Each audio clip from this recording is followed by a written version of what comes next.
think the thing that's a little bit different now is we have a two-way agreement with SCTE, and that wasn't the case.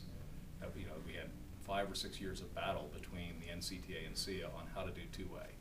And really the fundamental issue was who's going to control the screen.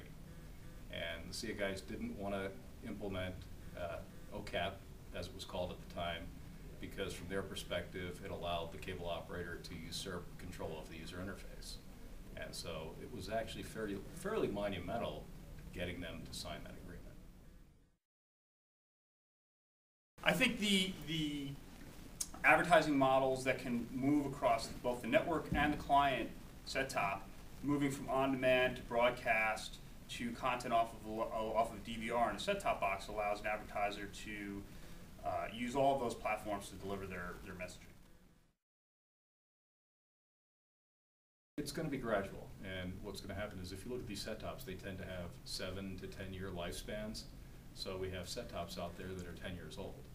And in order to do some of the things that are now requiring the brand new set-tops, we have to effectively have a 7-year replacement cycle before all of them are capable of doing those advanced things. And what's going to happen is the network's going to continue to evolve, and then those things will be 7 to 10 years old. There's going to be some new stuff that will take its place. And so I think we're always going to have this situation where you have a mix of profiles and capabilities and a number of different techniques in the network to really utilize the array of capabilities that are out there. Not totally possible.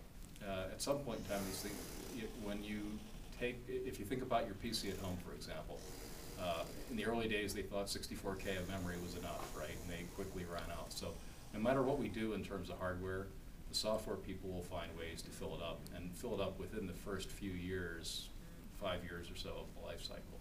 So we're constantly going to be in this mode of needing to get creative in the network to compensate for weaknesses in the aging part of the population of set-tops.